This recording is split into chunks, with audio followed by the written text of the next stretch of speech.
Buenas Hola, noches, buenas Romina. noches. ¿Cómo estás? ¿Cómo estás? Bien, ahí ya te dejé el ¿Todo anfitrión. bien? ¿Y vos? Muchas gracias. No, de nada, hasta luego. Hasta luego.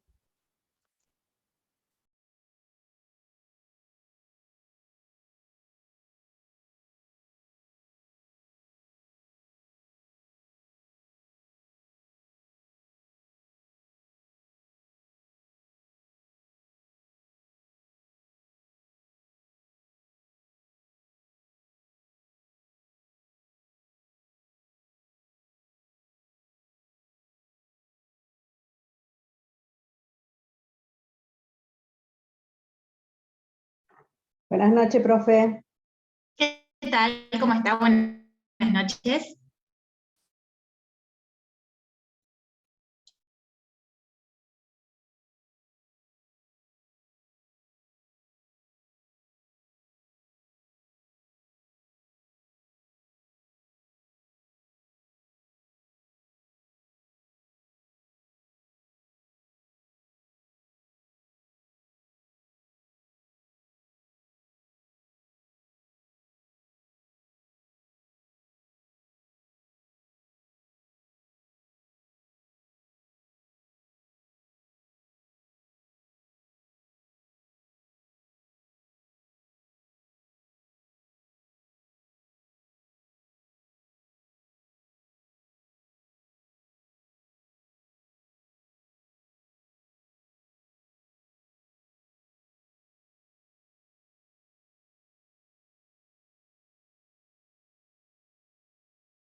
Buenas noches, Manuela.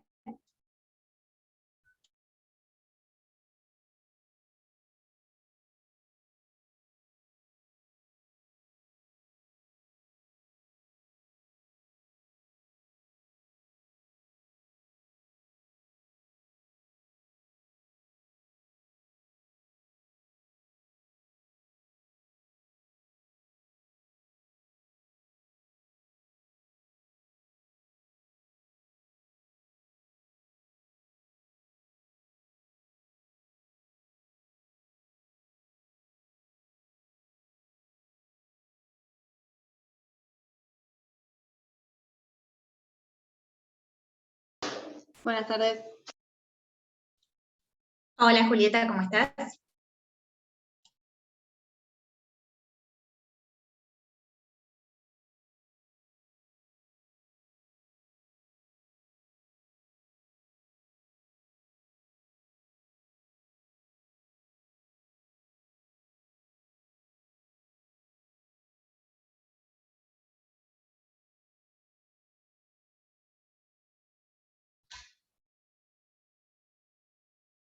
Bueno, todas muy puntuales, excelente. Vamos a esperar unos minutitos más y ya comenzamos. Tengo un par de novedades para comentarles y después arrancamos con la clase.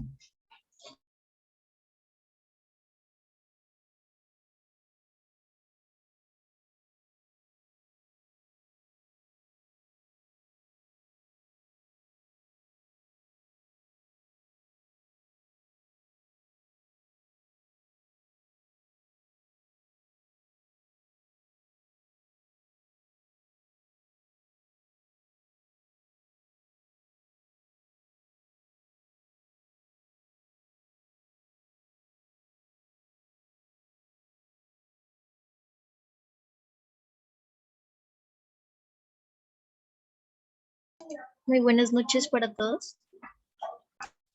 Buenas noches.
Bueno, vamos a ir comenzando, les voy a ir contando un poquito, mientras se unen el resto de los chicos aquí en la cursada.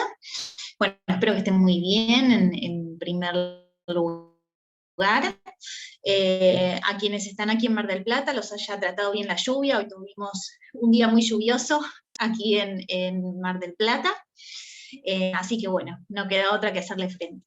Por suerte, hoy en día la virtualidad nos permite no mojarnos en ese aspecto para ir a cursar, así que bueno. Y bueno, comentarles al respecto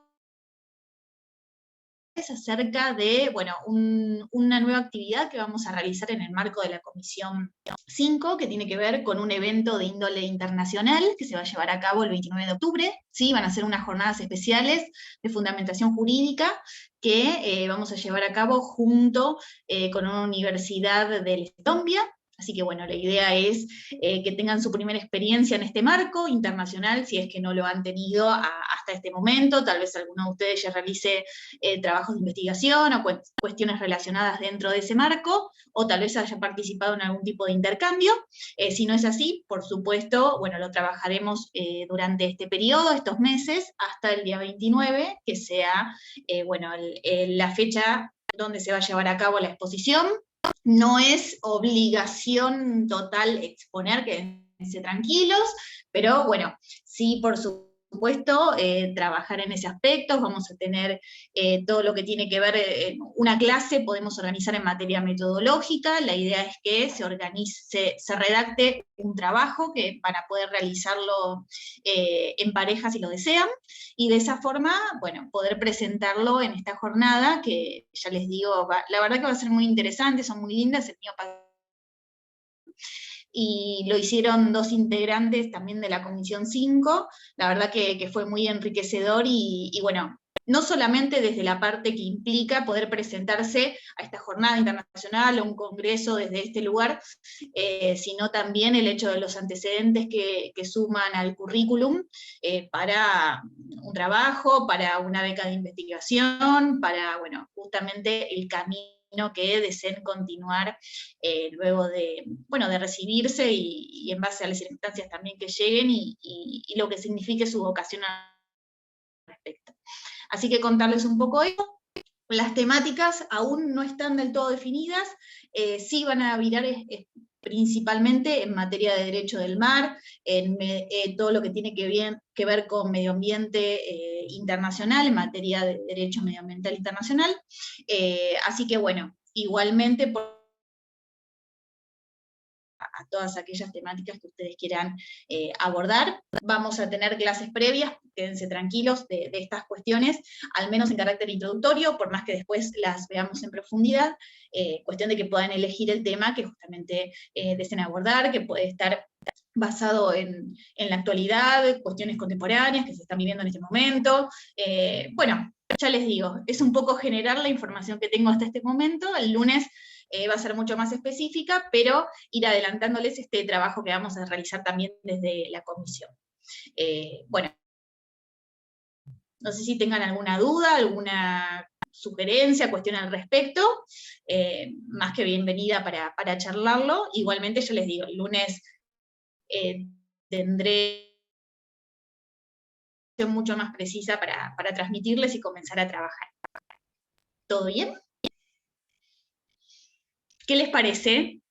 Cuéntenme al respecto, si ya han participado, han tenido oportunidad en otras instancias de presentarse, ya sea a nivel nacional o internacional en jornadas o congresos, tal vez ya lo han hecho.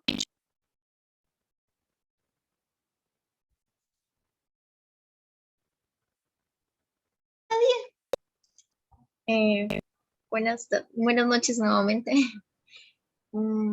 Pues sí he tenido la Buenas noches. oportunidad de estar como en esos escenarios, debido como a las invitaciones que nos extiende nuestra universidad desde Colombia. Los saludos desde Colombia. Hace poco pues tuve la oportunidad de ser parte del concurso interamericano de derechos humanos como bailiff, y fue esa como mi participación, pero pues estos espacios nos abre muchas puertas y pues nada, nos suma en cuanto a la experiencia laboral y demás. Me gusta mucho el tema y bueno, pues quisiera hacer un pequeño paréntesis. Estoy un poco nerviosa en el sentido de que yo seguía esperando según el link. Esta es la primera clase en la que ingreso. Entonces, pues es totalmente nuevo el sistema para mí porque digamos que no sabía que en cada clase o en cada bloque se ven con profesores distintos. Aquí en Colombia no es así. Entonces es como que me estoy tratando de adaptar y pues nada, profe, pues quería manifestarlo. Bueno, perfecto, Leslie, entonces te damos la bienvenida a la Cátedra de Derecho Internacional Público, en este caso. Yo trabajo en esta comisión junto con el doctor Mariano de Rosa y a su vez el doctor Fabio Farinella, quien está a cargo de la comisión. Así que bueno, a disposición, bienvenida para todo lo que abordemos en el marco de este cuatrimestre. Si bien las clases han empezado ya hace unas semanas atrás, donde Mariano estuvo comentando, charlando la parte introductoria de la materia, están las clases grabadas en el campus del centro, así que pueden verse nuevamente desde allí. Hay un problema que hay que resolver en base a las clases que estamos dando hasta el día de hoy. El mismo tiene una fecha de entrega límite, el 13, si no me equivoco, les dijo Mariano, 13 de... ¿Sí? Sí, el 13. El 13. Bárbaro. Bárbaro, entonces hasta el 13 va a haber tiempo para poder resolverlo. Igualmente, por supuesto, podés indicarle a Mariano, Leslie, esta situación que recién te unís, así que quédate más que tranquila que lo vamos a abordar en conjunto, cualquier cuestión que pueda surgir. Así que bueno, nuevamente bienvenida. Hoy vamos a hablar de todo lo que tiene que ver con Naciones Unidas. Y bueno, alguien me había preguntado en el chat la fecha. Es el 29 de octubre, la jornada que se va a llevar a cabo, es el 29. Así que, bueno, tenemos bastante tiempo, 2 meses para trabajar, así que, bueno, vamos a empezar en lo inmediato porque tampoco es tanto tiempo, y una redacción, un artículo requiere, de dedicarle el tiempo suficiente para primero investigar, luego poder... desarrollar la hipótesis y presentarlo, así que bueno, vamos a arrancar ya la semana que viene con la temática esta específica, pero quédense tranquilos, a todos les va a ir bárbaro y va a ser una experiencia sumamente enriquecedora al respecto. Así que bueno, si no hay más nada para esta cuestión en particular, vamos a comenzar. Voy a compartir pantalla.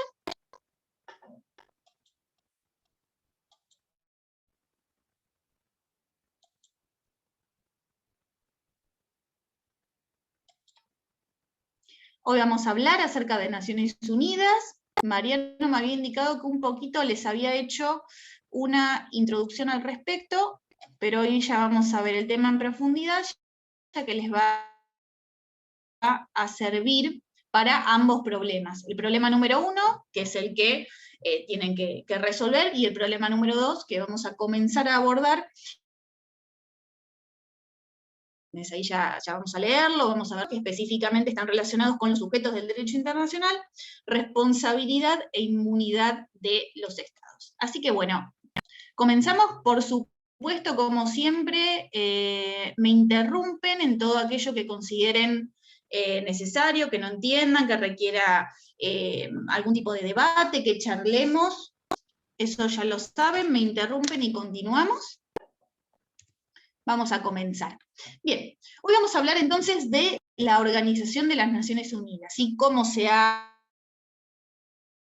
y justamente lo que implica para, la comunidad internacional en su conjunto, ni más ni menos, la Carta de Naciones Unidas, y justamente el tiempo, y hoy en día, ni hablar de los estados, es la organización más importante que confluye a todos los estados de la comunidad internacional y que tiene como principales propósitos, objetivos entre ellos, lograr la paz y la seguridad internacional, la protección de los derechos humanos, amén de sus principios y propósitos que resultan fundamentales para, bueno, las personas, ¿no? Quienes integramos en definitiva esta comunidad. Así que bueno, comencemos con los antecedentes. ¿Cómo se gestó esta organización a lo largo del tiempo? Bueno, en primera instancia tenemos el fin de la Primera Guerra Mundial, lo que ello significó, y donde las potencias vencedoras lo que hicieron en este caso justamente de crear una institución que estuviera basada en la democracia, ¿sí? En los valores que ellos pregonaban y que implicaban una revolución democrática en todo el mundo. Ello generaría, en realidad se necesitaba una organización internacional para esta revolución democrática, al menos la idea que tenía en ese momento Woodrow Wilson, que era... bueno, pregonaba por la creación de una organización mundial que funcionara bajo el imperio de la... Es así que, bueno, en 1919 surge la primera organización internacional de marco, de las Naciones, el antecedente principal de la Organización de Naciones Unidas. La Liga contaba con competencias generales y tenía dentro de sus principales funciones, de su principal rol, fomentar la cooperación entre las naciones y garantizar la paz. Tengamos en cuenta todo el periodo, bueno, que después se sucede, ¿no? Lamentablemente no finalizó en la Primera Guerra Mundial, eso todos lo sabemos. Los conflictos bélicos en esta etapa de la historia, justamente, bueno, configura uno de los hechos principales y la forma en la que los estados se relacionaban. Bueno, es así que se crea el Pacto de la Sociedad de las Naciones, que dio nacimiento a la Liga, pero ¿qué sucedió? La verdad que no tuvo un éxito muy contundente la Sociedad de Naciones, principalmente porque su principal precursor, que eran los Estados Unidos, no había logrado el Senado de los Estados Unidos justamente ratificar, no así del Senado de los Estados Unidos, y justamente el hecho de que además el pacto no contaba con o sea, no se había dispuesto la prohibición del uso de la fuerza. Entonces, ¿esto qué significaba? Que se continuaran sucediendo invasiones, anexiones del territorio, por ejemplo, se dio la invasión japonesa a Manchuria en este caso, la invasión italiana a Etiopía, y bueno, finalmente esto debilitó la posición de las potencias vencedoras también como garantes de Estados Unidos al no ratificar este pacto que a tales fines también se había creado. Bueno, para 1930 la mayoría de los miembros de la sociedad se habían retirado, otros habían sido excluidos, y bueno, con el estallido, la Sociedad de las Naciones llegó a su fin. Pero bueno, ni hablemos de las consecuencias en el marco de lo que significó la Segunda Guerra Mundial, y a raíz de ello justamente surgió la necesidad de contar con un sistema de seguridad colectivo que fuera mucho más amplio y de carácter permanente, que estuviera abierto a todos los estados, y bueno, que generara, ¿no?, que se diera en este marco de lo que era una organización la necesidad de justamente que si existiera un organismo de carácter general a nivel internacional que pudiera justamente intervenir, pudiera dirimir, donde los estados pudieran ponerse de acuerdo en base a los conflictos generados, que no implicaran, por supuesto, siempre el uso de la fuerza, con las consecuencias, bueno, terribles que significan para las sociedades, ¿no? Los civiles, que son quienes, bueno, finalmente sufren las peores consecuencias de lo que implica una guerra. Es así que entonces en el año 1941 la Carta del Atlántico, donde, bueno, en este caso teníamos al presidente Roosevelt y al primer ministro británico Churchill, quienes incluyeron puntos en el marco de esta Carta del Atlántico, o sea, objetivos que tenían por finalidad justamente crear la próxima organización internacional. Posteriormente se sucedió la Declaración de Washington, también conocida como la Declaración de las Naciones Unidas, en carácter internacional. Esta fue muy importante también porque sentaron las bases justamente sobre las cuales luego, bueno, habría de sustentarse este nuevo orden mundial que se estaba creando una vez finalizada la Segunda Guerra Mundial. Así, 23, el próximo paso será la Declaración de Moscú. Esta fue firmada por las 4 grandes potencias, acá hablamos de Estados Unidos, de Rusia, de la República Popular China y de Gran Bretaña en este caso, donde estos estados manifestaban su intención de perpetuar la alianza que tenían en ese momento, más allá del conflicto bélico que había motivado, bueno, las consecuencias que se dieron sin duda. Así se firmó el tratado, la declaración, perdón, de Teherán en 1943, y justamente, fíjense que todos estos antecedentes en materia, bueno, en este caso en materia formal, ¿sí? Porque todo esto ya estaba dispuesto entre los estados que comenzaban a convenir todo lo que tenía que ver en materia de organización de este nuevo orden mundial, de crear una organización internacional general, donde todos los estados comulgaran en común y se pudieran tomar decisiones desde allí. Sentaron, por supuesto, la Organización de las Naciones Unidas, ¿sí?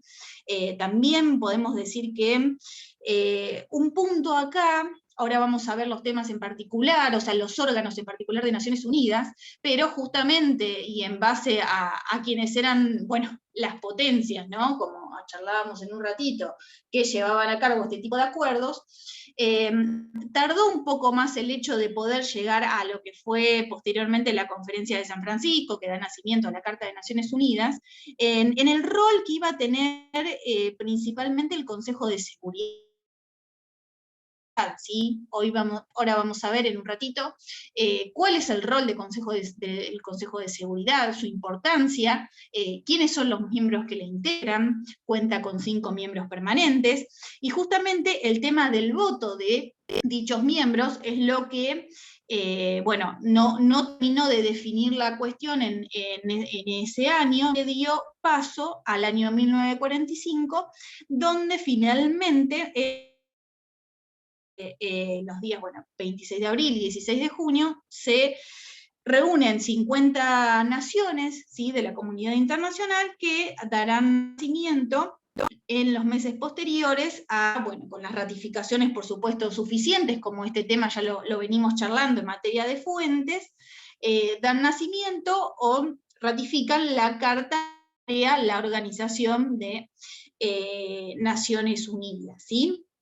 Bien, ¿qué significaba esto? Principalmente la puesta en marcha de un sistema de seguridad colectivo basada en la cooperación voluntaria de sus miembros. Esta es la clave.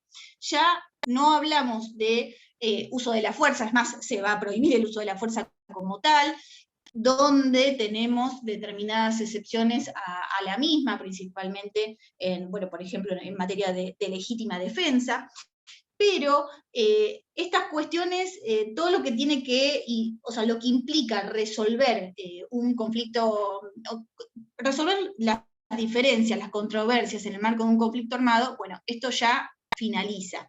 Más aún teniendo en cuenta el avance de la tecnología, porque pensemos en eso, el hecho del avance de la tecnología también implicaba que justamente las consecuencias, imagínense que sean cada vez más severas, siempre pensando, bueno, no solo en las armadas de los estados convenientes, sino en los civiles, ¿sí? Y justamente, bueno, toda la normativa internacional que veremos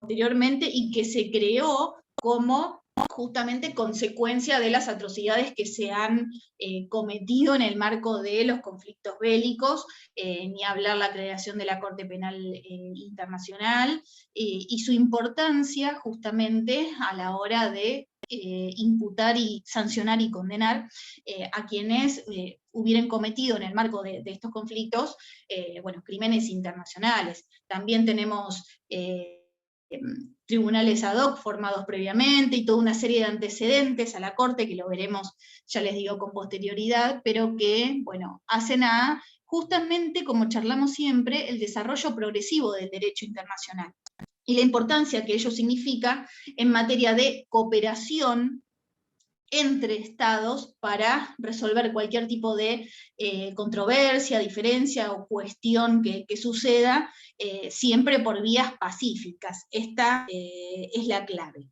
Bien, vamos entonces a la Carta de Naciones Unidas. Bueno, antes de ver un poquito el tema de los propósitos, comentarles cuál es la naturaleza jurídica, la superioridad jerárquica que tiene la Carta de Naciones Unidas, porque esto es muy importante. Acá tengamos en cuenta que no estamos hablando de un tratado multilateral, un tratado internacional como el resto de las convenciones que los estados pueden llevar a cabo. Miren, hay autores, hay justamente internacionalistas que han considerado que la Carta de Naciones Unidas configura en realidad la constitución de la comunidad internacional, ¿sí? Justamente en el sentido de lo que significa una constitución, por ejemplo, nuestra Constitución Nacional.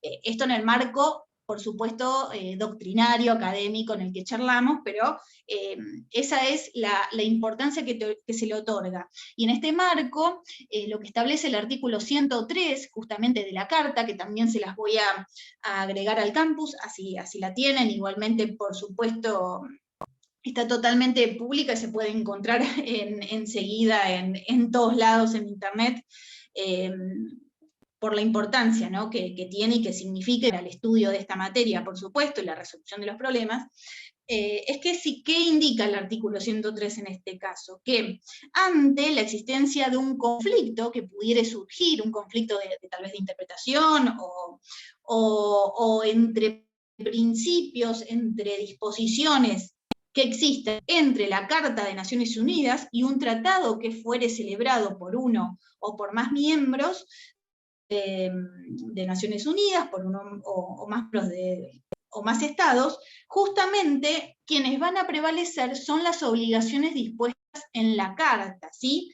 Ello sin importar si se trata de un tratado que se configuró con anterioridad o con posterioridad a la Carta de Naciones Unidas, ¿sí? Siempre van a prevalecer las obligaciones dispuestas en la Carta. Y ahora, ¿qué pasa cuando hablamos justamente, porque acá siempre estamos hablando de estados que son miembros de la Carta de Naciones Unidas? ¿Qué sucede con aquellos estados que no lo son? Bueno, hoy en día tengamos en cuenta que son 193 estados que pertenecen a la comunidad internacional como tal, que son parte integrante de la Organización de Naciones Unidas. Fíjense que, bueno, estamos hablando de justamente un número casi máximo de estados. Pero en el caso de que hablemos de un estado que no resulte ser miembro de Naciones Unidas como tal, ¿qué establece el artículo 2.6? Que justamente habla de los principios que rigen en materia de Naciones Unidas, que por más que justamente no hayan dado su consentimiento, igualmente van a estar obligados por lo que establece la Carta, ¿sí? Acá tenemos un marco de superioridad. Por más que no configure esta cuestión relacionada con el hecho de ratificar, de obligarse por un tratado, en materia de lo que tiene que ver con Naciones Unidas, sus propósitos y sus principios, deben ser respetados también, y por lo tanto se ven obligados aquellos estados que no resultan ser miembros de Naciones Unidas. Ahora, ¿cuál es la finalidad? Justamente alcanzar el objetivo principal, que es el mantenimiento de paz y seguridad internacionales. Así que acá hablamos, por supuesto, de lo que charlábamos en la clase anterior, todo lo que tiene que ver con fuentes. donde no solamente estamos hablando acá de la existencia de un tratado, sino del valor de la costumbre internacional. Recordemos la importancia de la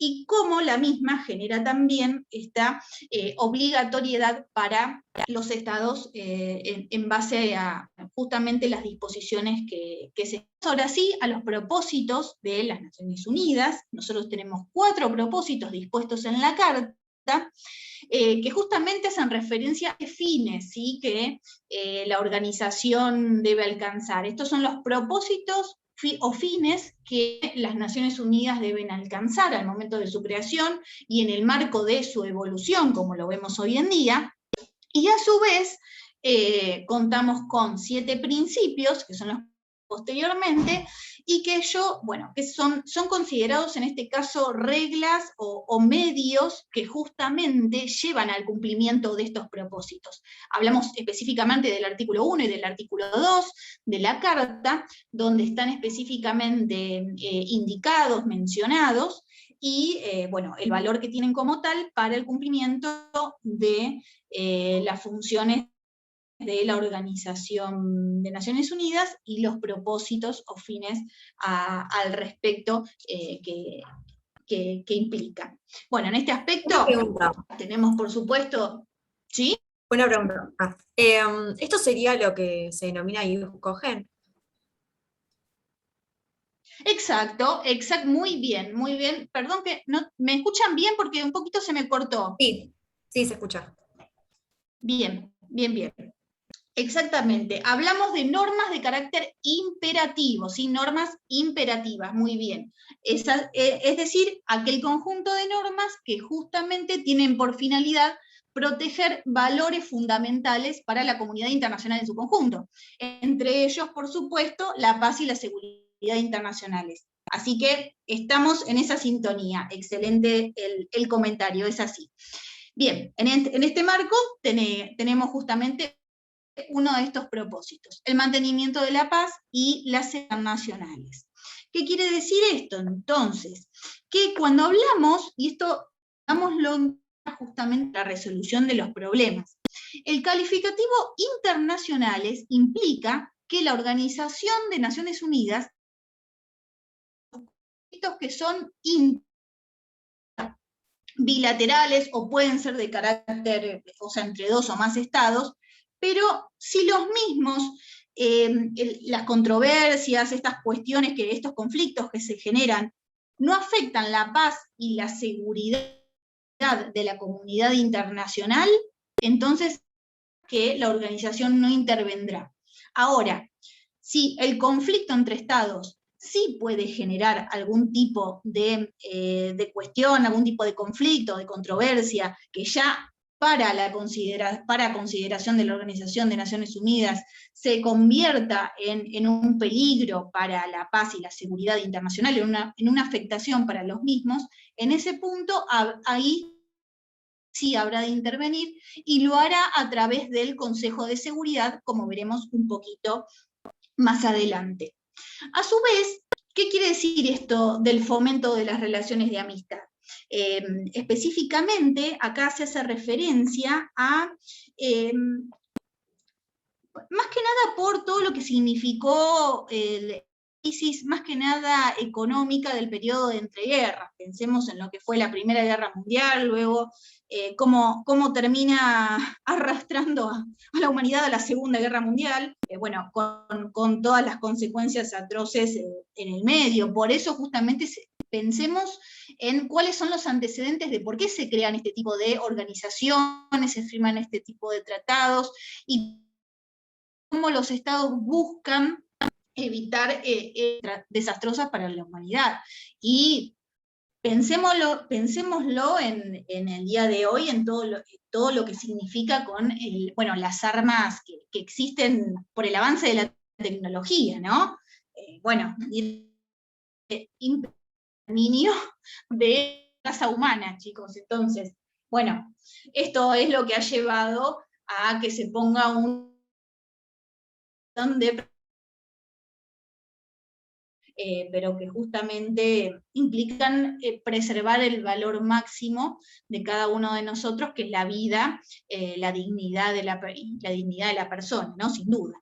Ahora bien, como les comentaba, este fomento de las relaciones de amistad implican justamente, o sea, lo que se pretendió acá es hacer foco en la necesidad de proteger y desarrollar aquellas condiciones materiales que fueran necesarias para alcanzar justamente una paz que durara en el tiempo, no como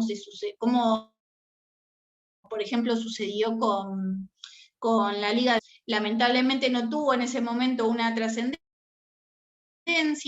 justamente que teníamos en esas circunstancias que el uso de la fuerza no estaba prohibido, y dentro de un marco de características históricas que hacía que, bueno, todo estuviera aún muy convulsionado, bueno, no estaba dado tal vez en ese momento el escenario para que, bueno, este tipo de normativa y su evolución específica se llevara adelante a finales de la Segunda Guerra Mundial, y el hecho de justamente pretender preservar esta paz a lo largo del tiempo, como hoy en día, bueno, dentro de todas las situaciones que nosotros vemos a diario y que suceden en materia de política internacional, bueno, se dan, pero no en un grado no quiero decir una gravedad, cada uno es terribles, y hoy vemos lo que pasa en Afganistán, por ejemplo, lo que se hace,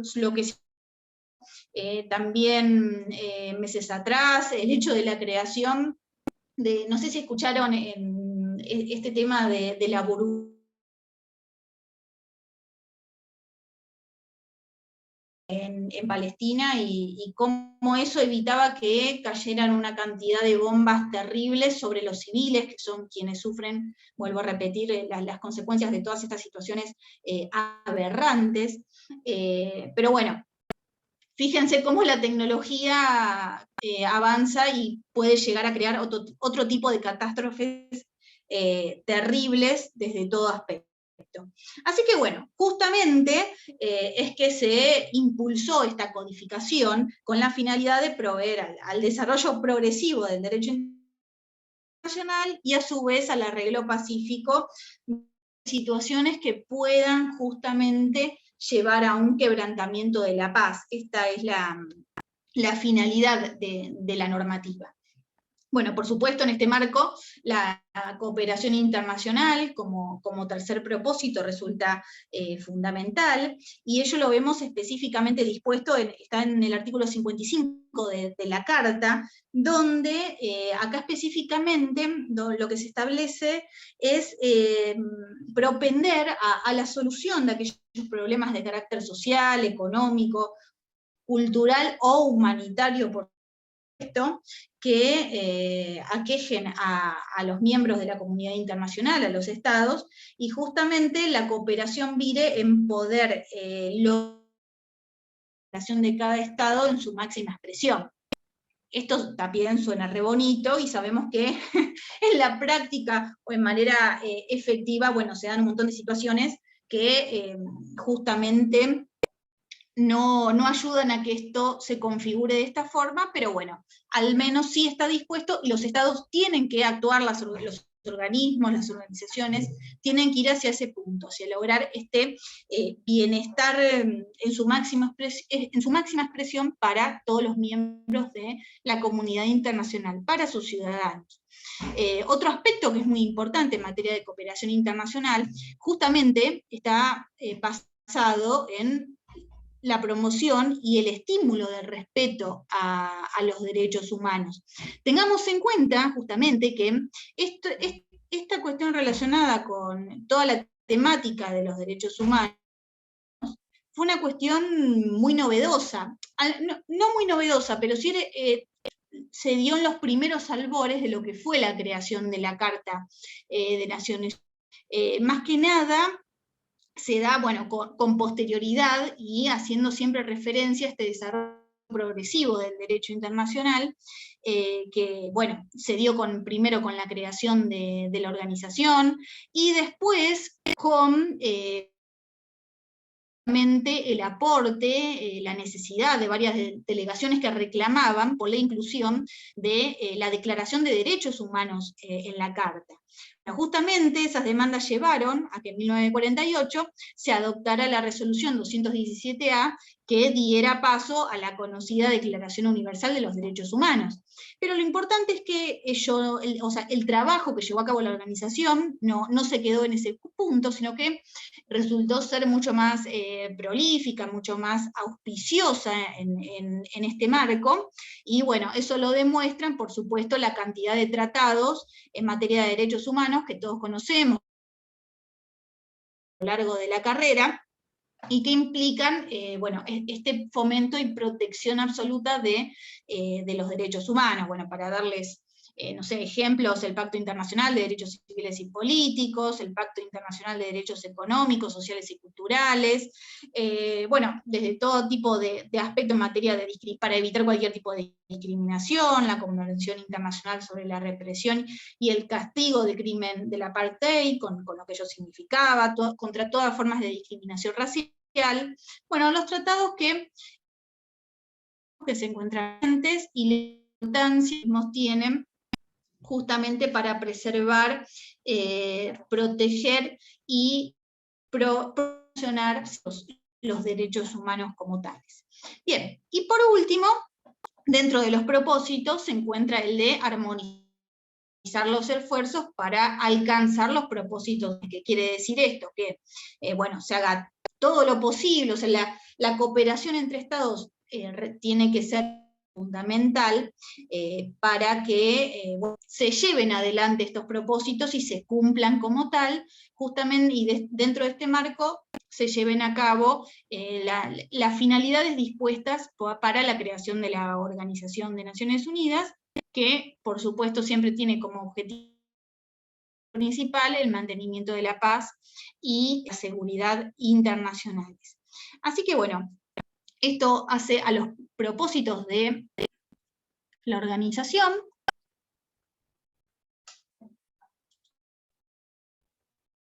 Se me ha trabado. Ahora sí. Vamos a ver ahora a continuación los principios de las Naciones Unidas.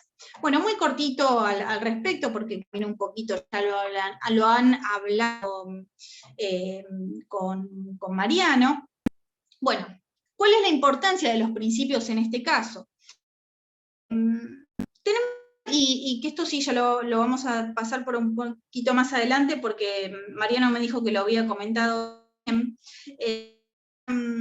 Clasificación interesante que hace el autor Díez de Velasco, que también es uno de, por supuesto, una de las bibliografías recomendadas para el abordaje de todas estas temáticas, porque Díez de Velasco lo que hace es distinguir entre aquellos principios que están enumerados explícitamente en la Carta, que son estos 7 que acá yo les presento, en el artículo 2 de la Carta, y justamente, aquellos principios que después fueron con posterioridad anexados como producto del desarrollo progresivo del derecho nacional, en su momento la redacción de la resolución 2625, que incorporó los principios de no intervención, de cooperación pacífica, y el principio de igualdad de derecho, y todo lo que tiene que ver con la libre determinación de los pueblos, ¿sí?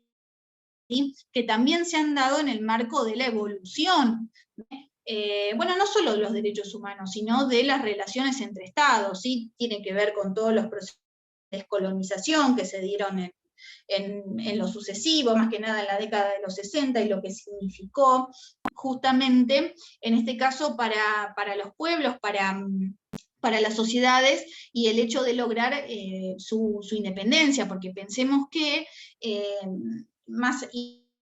saliendo de lo que era en los albores de fines de la Segunda Guerra Mundial, existían todavía varias colonias, y se trabajó en este marco para ir hacia un proceso de descolonización y que estos pueblos obtuvieran su independencia, por supuesto, a la autonomía, a elegir sus formas de gobierno y, a sus representantes Bien, vamos entonces a los principios rápidamente, la igualdad soberana de los estados. Bueno, por supuesto, que hacemos referencia aquí a que todos los estados son iguales, ¿sí? Igualdad ante la ley, y en ese marco, o sea, y esto en el marco del derecho internacional. Por eso, por ejemplo, cuando hablemos de la Asamblea General de Naciones Unidas, que vamos a ver que justamente cada uno de los estados que le integran, cada uno de los miembros, cuentan con un voto a la hora de, bueno, tener que decidir sobre las cuestiones que se presenten ante la Asamblea. La importancia de la igualdad soberana que tienen todos los estados, el principio de soberanía resulta fundamental desde todo aspecto. Lo mismo el principio de buena fe, que ya habíamos hablado del mismo la clase pasada, todo lo que tiene que ver con el arreglo pacífico de controversias, esto es fundamental, justamente porque, bueno, a diferencia de lo que hablábamos en materia de lo que fue el Pacto de Sociedad de las Naciones, que además de no prohibir el uso de la fuerza en este caso, solo detallaba lo que tenía que ver con la posibilidad de un arreglo judicial como medio de solución de una divergencia, toda vez siempre que la instancia o la vía diplomática hubiere fallado, porque esta es la clave, ¿sí? En primera instancia siempre se va hacia una vía de solución en materia diplomática.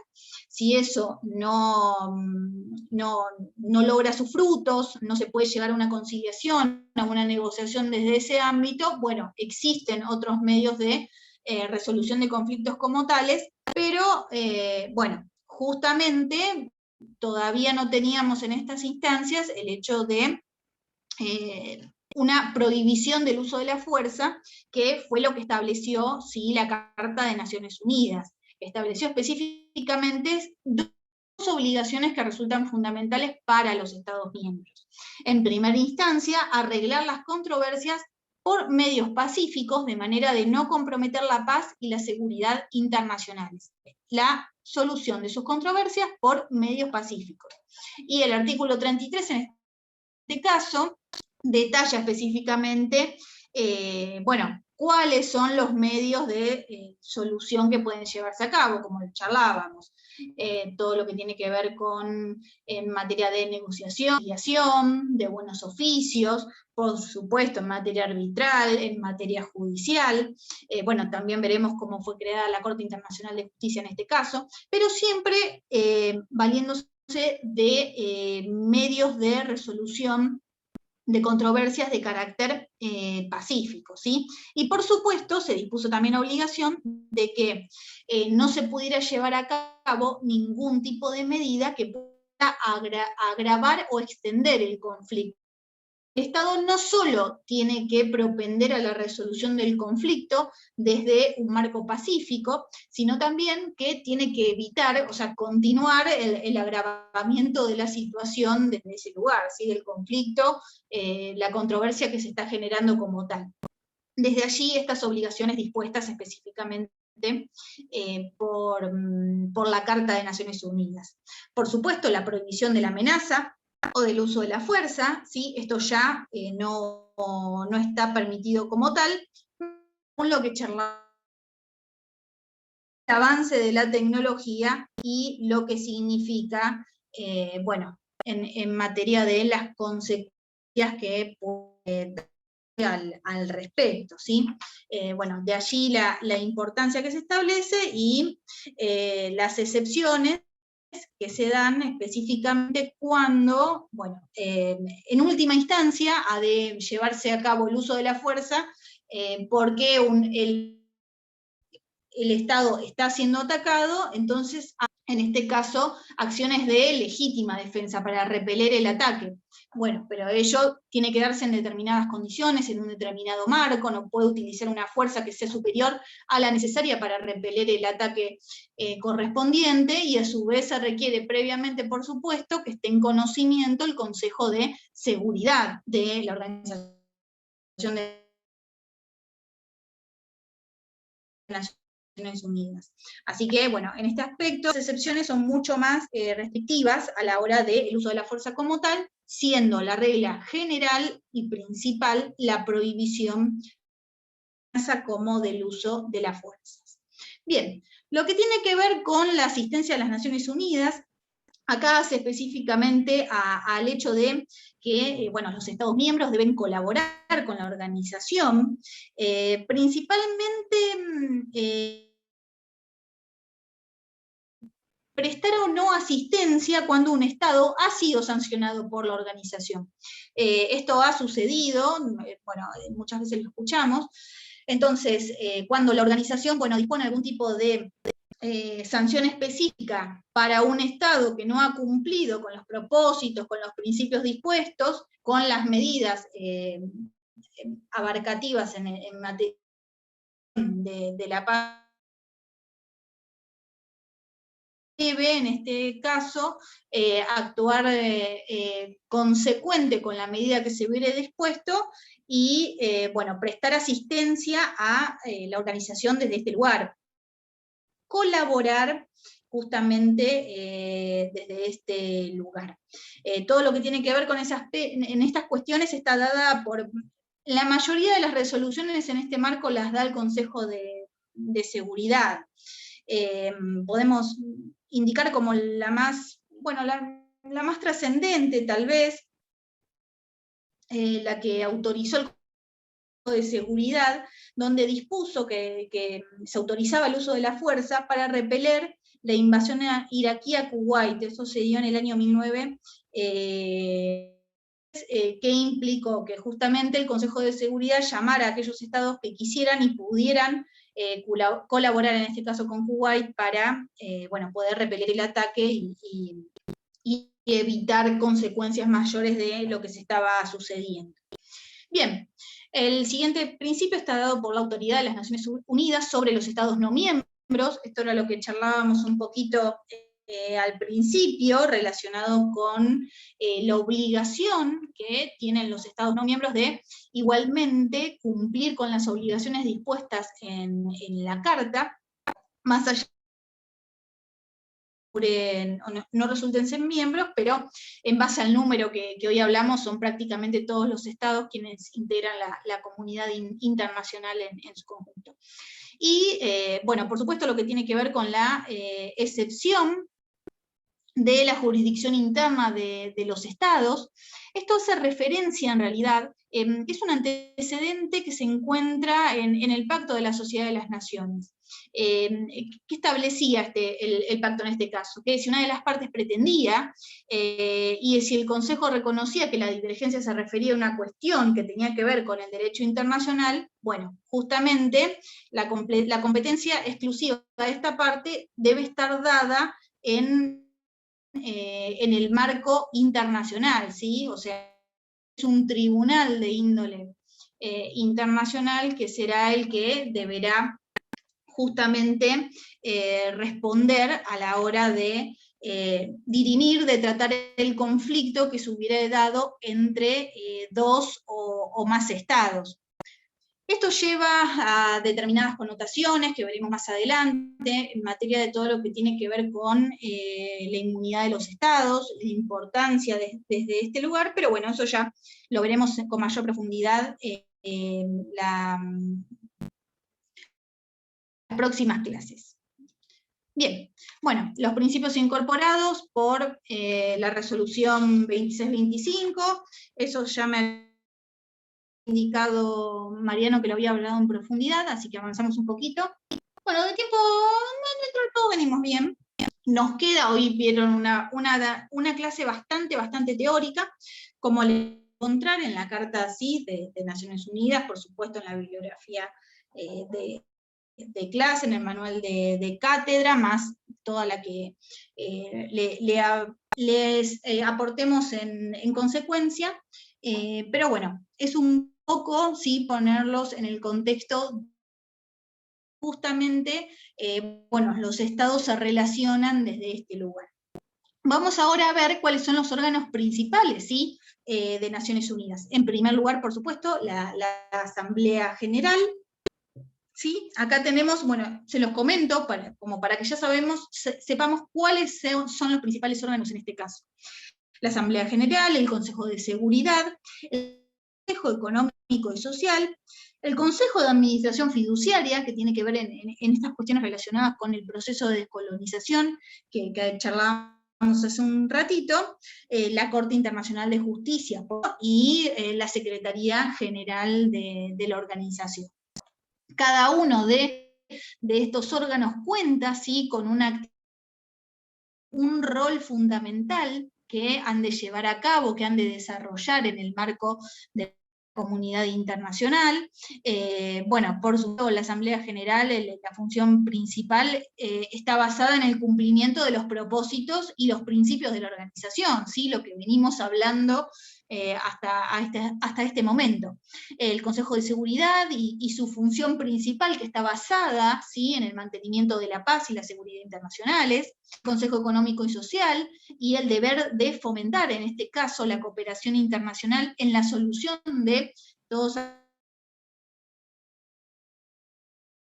materia económica, social, cultural o de carácter humanitario. Bueno, tenemos miles de ejemplos para hablar en este aspecto.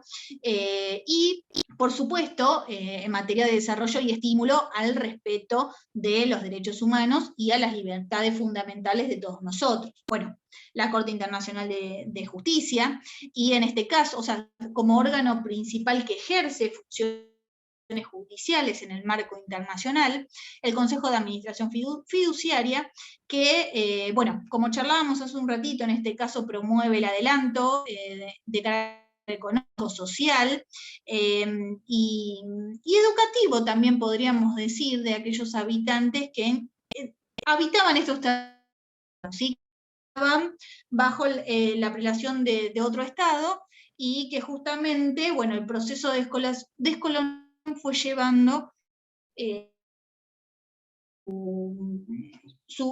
desarrollo progresivo. Volvemos a esta definición que resulta fundamental. El desarrollo progresivo hacia su propio gobierno y hacia su independencia. Esta es la clave de la evolución y la creación de todas estas normas, ¿sí?, propender a una integración, a una cooperación internacional, a una solidaridad intergeneracional. Esto resulta clave para entender hoy en día, por ejemplo, los objetivos de desarrollo sostenible. Fíjense cómo la evolución normativa desde todo aspecto va avanzando, y ya tenemos previstas acciones para el año 2030, y así se seguirá avanzando, más aún en materia de, bueno, toda la cuestión medioambiental que estamos bueno, estamos sufriendo un poco, más allá de las vicisitudes políticas y de todo lo que implique, ¿no?, el origen o no de lo que es la pandemia. Fíjense cómo, bueno, todo repercute.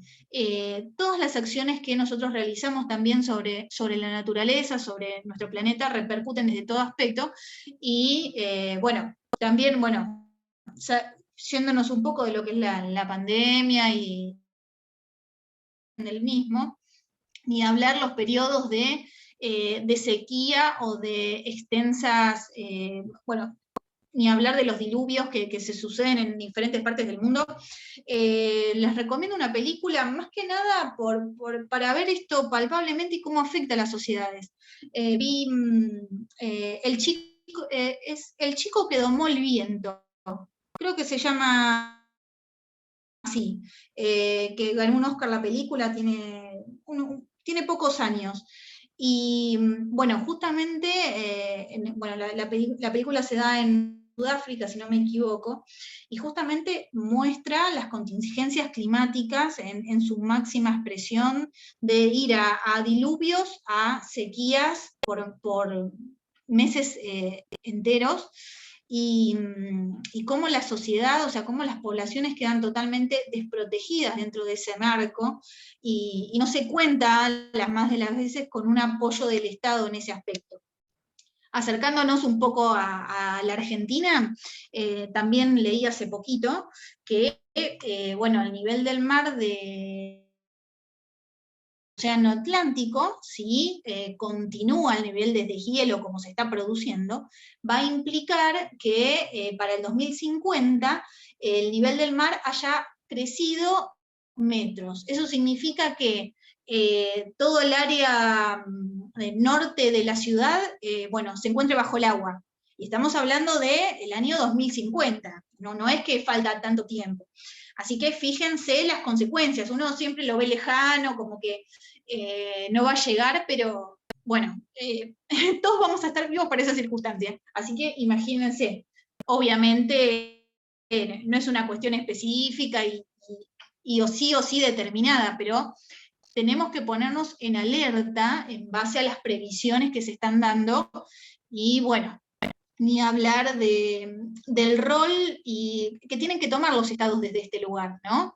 Y la toma de conciencia más allá de todo lo que tiene que ver con la ponderación de lo económico, del poder, bueno, muy largo, ¿no? Y hay cuestiones de política en el medio. Esto requiere justamente de la actuación de la comunidad internacional en su conjunto y de las principales potencias, sin duda, para evitar los efectos de todo este tipo de consecuencias, de catástrofes que se dan siempre sobre las sociedades más vulnerables. De allí la importancia de estar siempre al corriente de estos temas y entenderlos, porque hacen justamente la defensa de nuestras sociedades.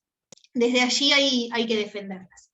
Así que bueno, volviendo, luego de este lapsus filosófico, a la Asamblea General, un poco justamente, bueno, comentarles, la misma está integrada por todos los miembros de la Organización de Naciones Unidas, ¿sí? Por todo, como charlábamos, y pueden estar representados por no más de 5 delegados en el marco de la Asamblea.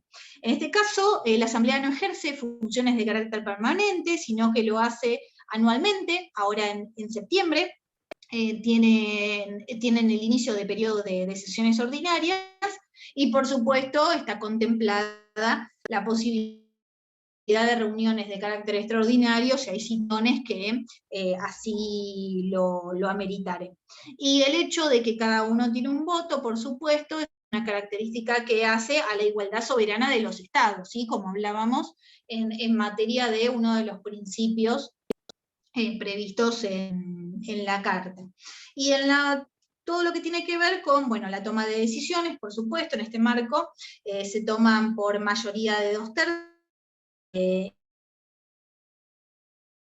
principal, bueno, en la Carta están específicamente determinadas cuáles son todas las funciones específicas de la Asamblea. Eso no lo vamos a hacer tan extenso porque pueden encontrarlo allí, y específicamente, bueno, podrán estudiarlas para la resolución de los problemas. Sí, tener en cuenta que, a diferencia del Consejo de Seguridad, las resoluciones de la Asamblea General no tienen carácter jurídico vinculante, sino de carácter recomendatorio.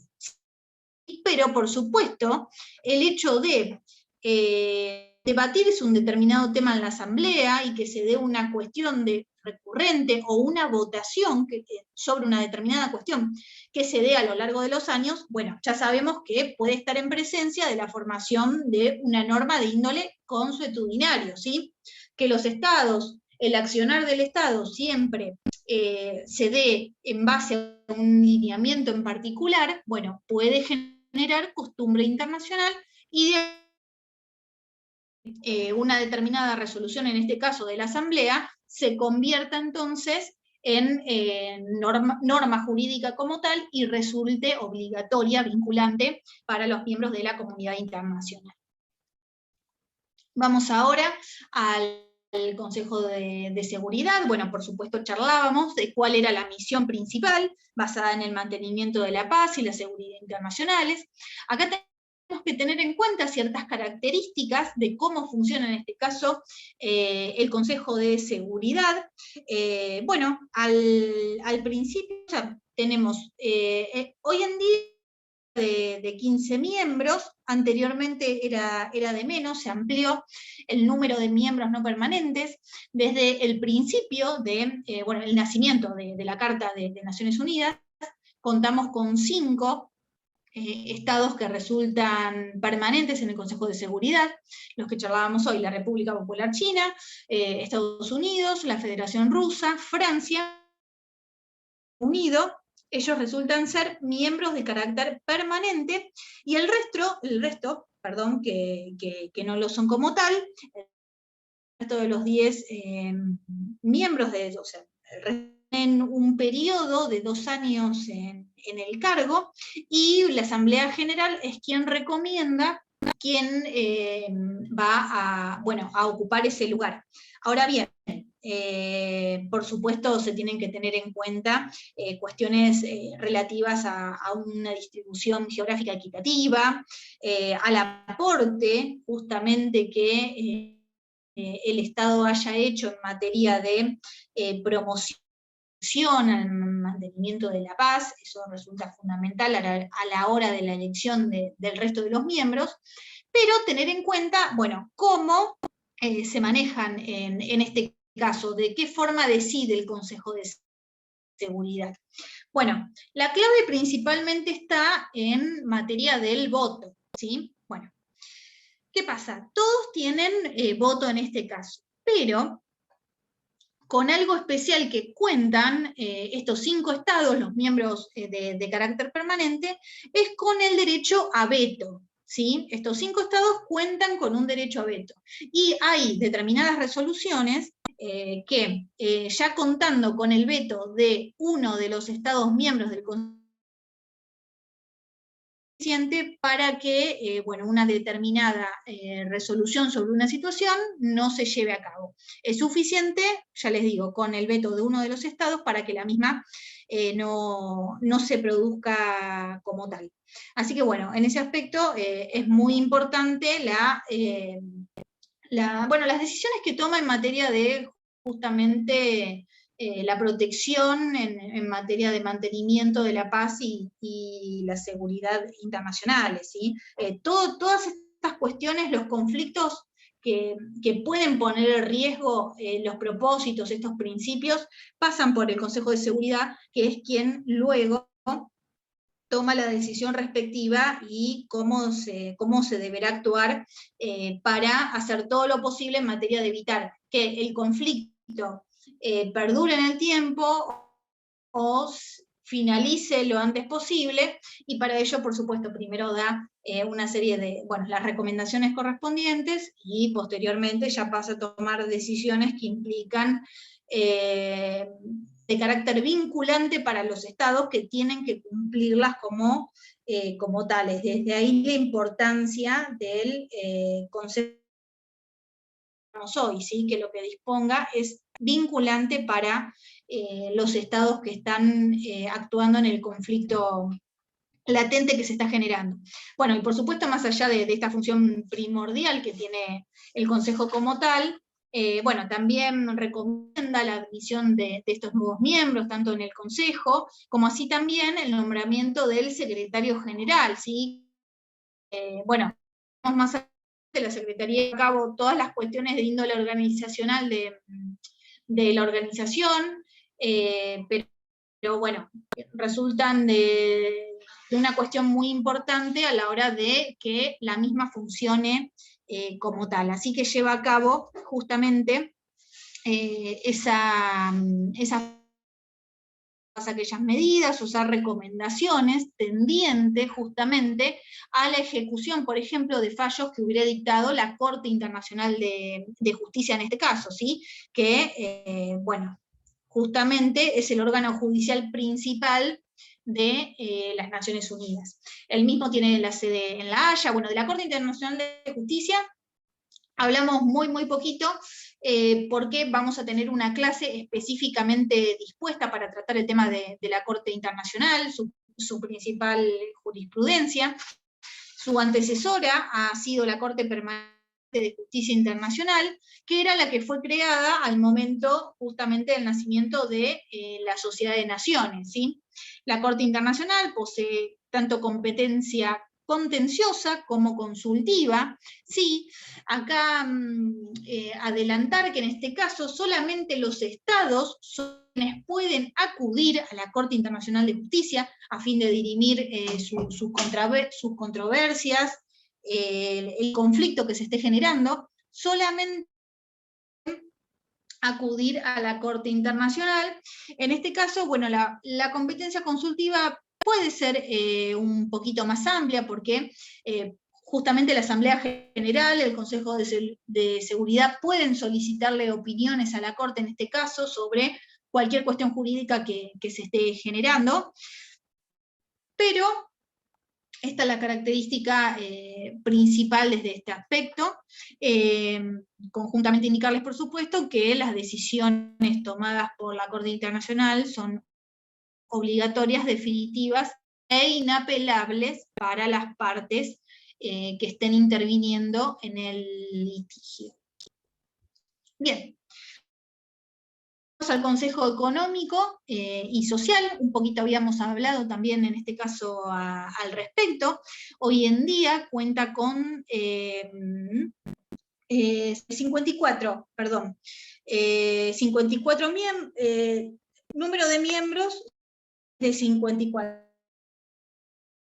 54 miembros, en este caso el Consejo Económico, desde en realidad desde la reforma de la Carta, que se produjo en 1973, en este caso, y bueno, cuentan la cantidad de sus miembros con la cantidad de comisiones consultivas que posee. Son 11 comisiones consultivas basadas básicamente en materia de desarrollo social, condición jurídica y social de la mujer, prevención del delito y justicia penal. Tiene esta finalidad principal de justamente, ya sea iniciar, promover informes respecto de todos aquellos asuntos siempre de carácter internacional, que tengan que ver en materia económica, social, cultural, educativa, dentro de este marco, a la Asamblea General, por supuesto, a los miembros de la organización y también a organismos especializados. Esto resulta fundamental en base al trabajo que realiza el Consejo Económico en este caso. Presenta, por supuesto, proyectos en materia de su competencia, ¿sí? En materia de estas temáticas específicas las que aborda, a fin de promover los derechos humanos y la protección de los mismos desde sobre los cuales trabaja, por supuesto convocar a conferencias internacionales dentro de este marco para tratar las temáticas específicas que luego abordará la Asamblea General, y tiene la posibilidad de concertar acuerdos con también organismos especializados, por supuesto, en distintas temáticas, que quedarán a merced aprobación de la Asamblea General, ¿sí? Esto es fundamental. Este es un organismo, tal vez a diferencia de la Asamblea, del Consejo de Seguridad y de la Corte Internacional de Justicia, que son autónomos justamente tienen esa autonomía a la hora de su organización, su desempeño. Bueno, el Consejo Económico y Social, así como el Consejo de Administración Fiduciaria y la Secretaría, requieren, sí, previo contralor, principalmente por la Asamblea General, ¿sí? Por la que incluye a todos los miembros de la comunidad internacional. Bien, el Consejo de Administración Fiduciaria, ya habíamos charlado de descolonizaciones en el marco en el que este consejo se dio, y ya justamente, si bien en un principio sí se daba una periodicidad, había una ocasión de sesionar al menos anualmente, y bueno, desde esta forma propender a estos objetivos, charlando en más de desarrollo progresivo de los pueblos en cuanto a su independencia, hoy en día, y bueno, en base a cuestiones fácticas, en este caso que se ha dado, solamente sesionan si tienen la necesidad como tales.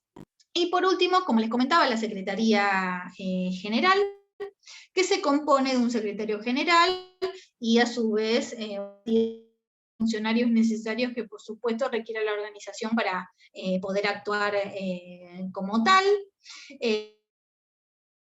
En este caso podemos considerar como el más alto funcionario, el secretario general, en materia administrativa de la administración. Su rol es exclusivamente de carácter internacional, y esto es, ¿qué quiere decir? Instrucción por parte de ningún gobierno de un Estado o ajena de las Naciones Unidas. Así como también, justamente, tiene que abstenerse de actuar en cualquier forma sobre tipo de actividad incompatible con la función que está llevando, con el cargo que detenta de la organización el marco administrativo como tal. Pero por supuesto posee funciones administrativas, puede llevarlas a cabo, que no quede tanto en el aire. ¿De qué hablamos cuando hablamos de esta cuestión de carácter administrativo que lleva a cabo el secretario general? Bueno, principalmente tiene que ver con esta cuestión de ser depositario de datos que se hubieran enseñado, registrarlos y publicarlos como tales. También tiene funciones técnico-asesoras,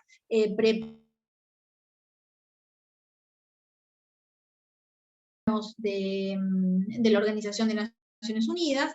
Estas son las principales funciones que tiene en este caso la Secretaría como tal, y bueno, que lleva a cabo a fin de que todo funcione en un marco correcto y esperable para siempre el cumplimiento de los principios y propósitos dispuestos por la Carta de Naciones Unidas.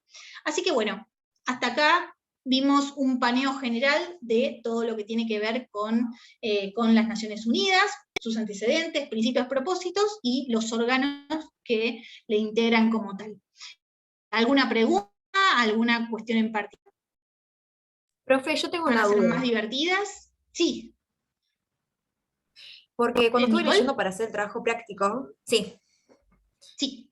cuando estuve leyendo para hacer el trabajo práctico, bueno, leí bastante para hacerlo, y me surgió la duda sobre el sistema descentralizado que hacía referencia para lo que es el derecho internacional clásico. Y me prestaba confusión para entender si lo que es actualmente el derecho internacional, el actual, es un sistema centralizado. Se me prestaba confusión si es así o es descentralizado también. Es lo que no entendía, porque leí bastante y es como que se me mezclaron las ideas. Bien, te explico tal cual. Es de carácter descentralizado. ¿Qué significa esto? ¿Por qué es así? Porque no existe en este caso un organismo, por decirlo, un organismo creador de normas único y mundial que dispone normas o obligaciones para los estados en su conjunto. O sea, no tenemos un órgano de carácter legislativo mundial que rija para todos los estados. Existe Argentina como tal, al prevalecer la igualdad soberana de todos los estados, ¿qué hacen estos? Justamente llevan a cabo la celebración de determinados tratados, y además de prácticas específicas, acciones específicas que pueden dar paso a lo que tiene que ver con la creación de una norma en materia consuetudinaria, así por cuestión de una constitucional vinculante. Siempre hablamos de cuestiones de índole descentralizadas. Si bien existe la Organización de Naciones Unidas como organismo que lo que hace es incluir, integrar a los Estados miembros de la comunidad internacional a fin de cumplir estos principios y propósitos, no entre estados, todos son iguales y pueden resultar justamente que los estados se obligan, como hacemos nosotros mediante tratados. Bueno, los estados a nivel internacional hacen lo mismo, pero en esta característica centralizada, ¿sí? Siempre actúan de esa forma. Ah, ok. Se podría decir que ahora, actualmente, es descentralizado, pero con normas imperativas, cosa que antes era solo Exactamente. dispositivos, ¿no? Ah, O sea, se tendía un poco a esta característica que fue evolucionando y realmente como tal, justamente ¿para qué? Para que el nivel de conflicto que pudiera haber estados, bueno, no se diera y permitiera esta cuestión relacionada, ¿no?, con justamente promover la paz, ¿sí? De que haya cierta jerarquía o superioridad entre unos y otros, bueno, ahí justamente nacionales va a ser muy difícil que se dé como tal, ¿no? Y de allí la principal. gracias. No, por favor. ¿Alguna otra consulta?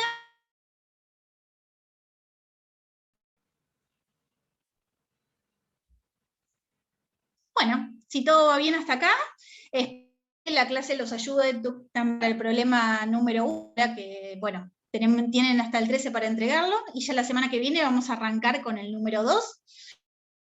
Bueno, espero de su interés en base a los temas que abordaremos con posterioridad. Contarle a Mariano, que Mariano no está, y Martín creo que tampoco, muy rapidito. El lunes lo vamos a hablar igualmente bien, pero vamos a participar, de esto se lo contaba en la